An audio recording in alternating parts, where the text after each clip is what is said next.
Arestado isang puganteng Koreano na nahaharap sa patong-patong na kaso sa Pilipinas.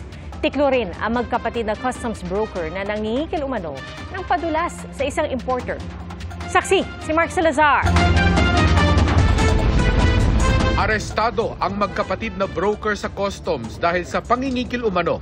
Ang kanila umanong biniktima isang importer na nagpasok ng container van na may lamang balikbayan boxes mula Thailand.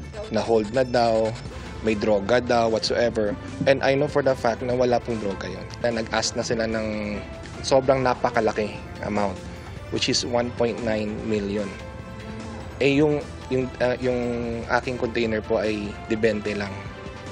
And then, yung value po nun nasa 600,000. Para daw sa loob, para bigayan daw sa loob.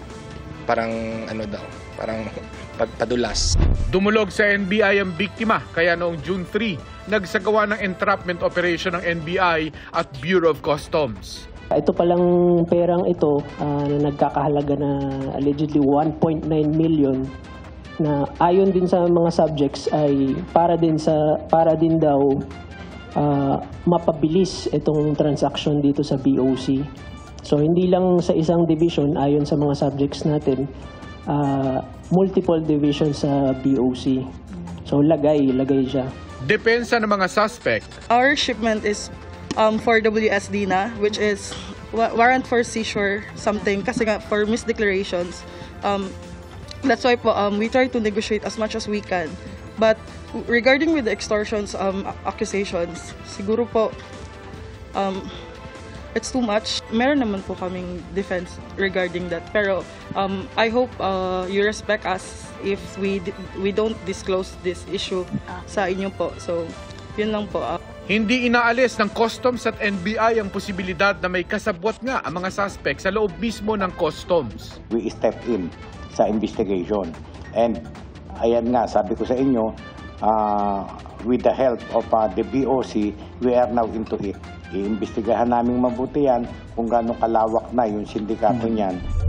You are under arrest pursuant to the mission order number 2025-1469. Sa hiwalay na operasyon, isa namang puganting Koreano ang nahuli ng NBI at Bureau of Immigration. 2018 pa raw nagtatago sa Pilipinas ang suspect dahil sa kasong fraud sa Korea at ang Korean Embassy dito ang nagtimbre ng kanyang pangalan. Ito